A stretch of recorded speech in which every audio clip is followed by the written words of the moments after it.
Good evening everyone. In this video we'll be taking a look at the mountain environment set by Nature Manufacture. Has a folder size of about 4.1 gigabytes approximately and have a price of $90, and is currently part of the monthly showcase along with the locomotion system, complete environment bundle, space environments, natural environments, RPG and FPS templates, landscape tools, character editors, water and ocean system, sky and atmosphere system, and finally some different horse styles, and definitely not for the purpose of helping Unity immigrants build worlds faster. Looking at the showcase level, and let's scroll all the way out of the map to see the extent, the surrounding mountains. So yeah, the details are pretty good, and the frames are what you see on the right side. And when I press G, for some reason some of the rocks disappear.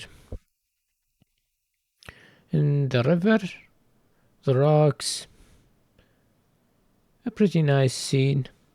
And also the level does include a sequencer, so let's play it.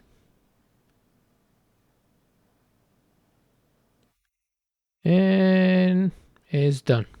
That's because for some reason the starting point is not at the beginning, so you just scroll it to the back and you can see there are more shots, but I'm not gonna play that. I'll go into the overview level, getting a closer look at the meshes. At very close distance it loses detail. You can see the rivers and yeah, they are splines. These are the logs. Sticks,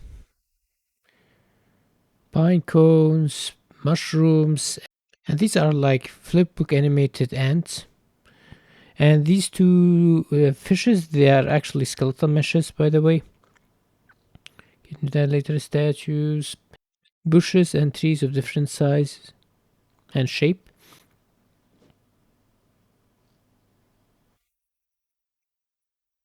Different rocks. Details are actually good on the rocks when you get even close.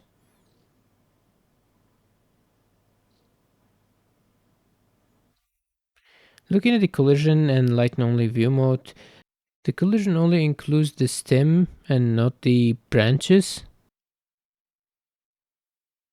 And the collision generally on other pieces, they are good in that they cover the shape pretty well. They are convex. May not be the most optimized, and this is the wireframe. And these do have LODs for most of them. These are the folder structures. Depends on how the meshes have been categorized.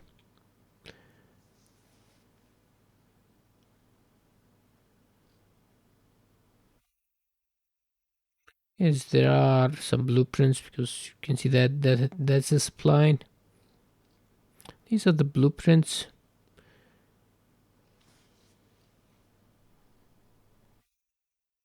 And looking at, I'll just drag one blueprint. I don't think they do have logic beside these splines, but it does use the world align texture for the covering part.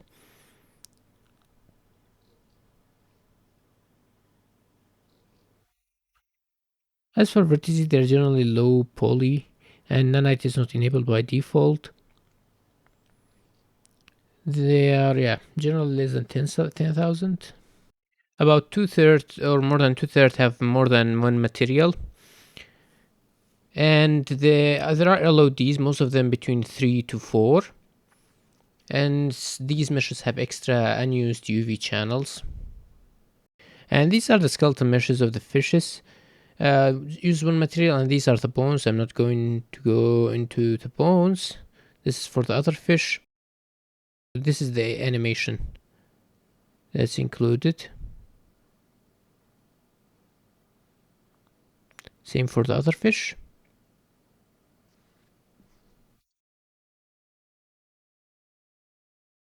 And about texture dimensions, we got 144K, 136 2K, 103 1K, 19 512, and 17 128.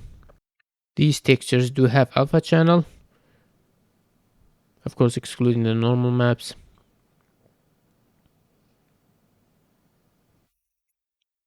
Looking at the UVs, we can see there is some minimal wasted UV space. And for this part, it's used masking, and the textures are being shared, like this fish and the previous foliage is being shared by the other meshes, but the same or symmetrical parts are not being reused. By the way, this is using more than material, that's why the UV is like that. For the mushrooms as well, it's being used by more than one mesh. As for materials, we got 19 master materials. They do have parameters. We're gonna go into them a bit later. And for the water, there is like this like underscore TES. I think that means tessellation, but I tried it in. By the way, this is a large one for the landscape. I tried it in 5.0 with displacement enabled, and nothing was connected to the displacement node. Looking at the parameters, you can change the specular. There are multiple texture maps you can change. You can also change the stretching of the UVs for the bark part, I guess, and the color as well. You can tint it. And the same goes for the trunk. So if you scale up the size of the tree, you can also scale the UVs along with them. And should be somewhat fine.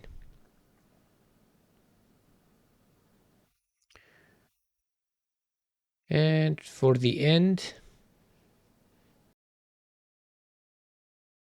you can adjust brightness and detail maps. Oh, so it's detail maps, like detail normals and detail base colors. You can change the metallic and normal power. Not much parameters, but that's I think also all needed. And for the tree leaves, color, the darkness or desaturation, color edge desaturation. It's like when you increase it beyond the normal, then you can see the effect better. You can also change the edge power of it, so it can include more. And you can also change the tint of the edge. So in this case, if I change it to red, you can see that there is like some tinting there that's going on. And the opacity should be self-explanatory.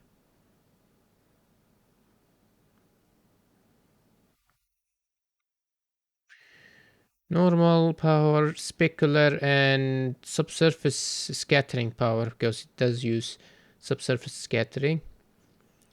And along with the saturation. And one thing that I found interesting, it was using this map for texture variation in the color. Also, wind intensity, you can change it, although I personally do not recommend that. I think wind speed would be much more optimal option. As for the rock, this one is interesting. Beside the map, you can see you can change the normal power, brightness. We have already seen that. Cover amount, that's the interesting part. You can adjust the settings related to it, like the cover amount, the mask power, the angle, height map influence, cover transition, and the contrast. And you can also change the texture that it affects, so you can actually put snow, and there is a snow texture that's included this bundle. So like this.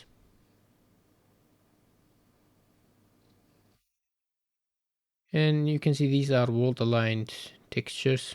Even when it's a triplanar cover, still.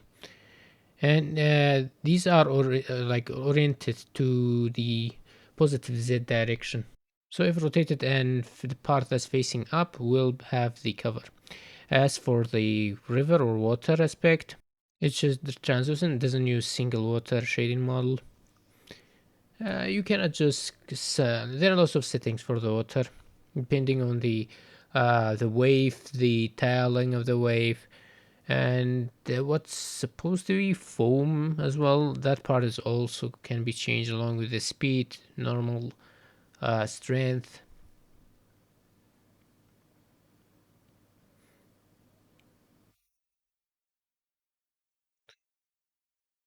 Like here it says cascade.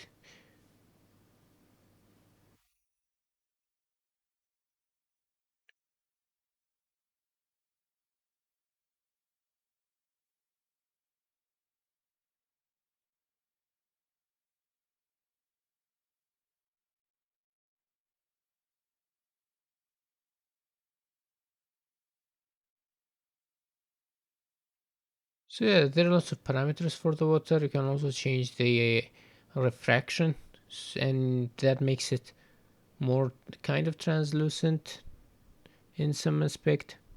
There is also the opacity Fresnel.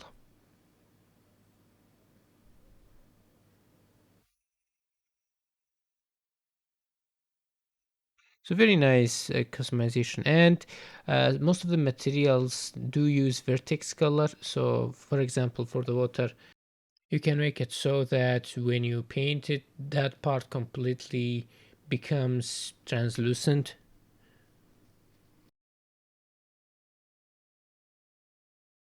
As for the vegetation, when you use the vertex color, you can increase the movement of it, or actually make it completely static if you make it black.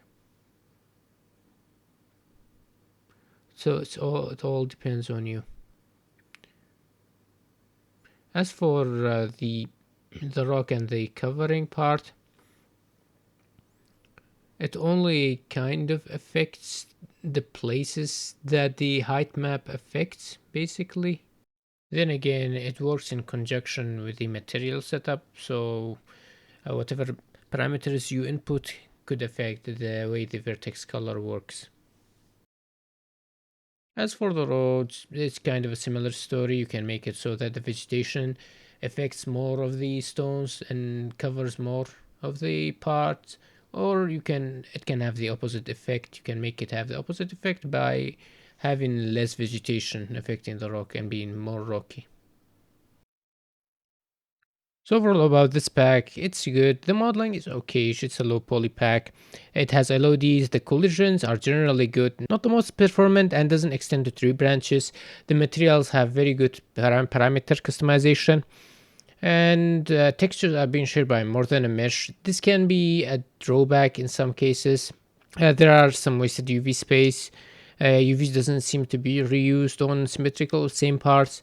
Some meshes have extra unused UV channels. Also, on some tree trunks, I noticed that there were sharp edges due to the low poly nature of the pack. And that should be it. Hope you found this review useful. Peace.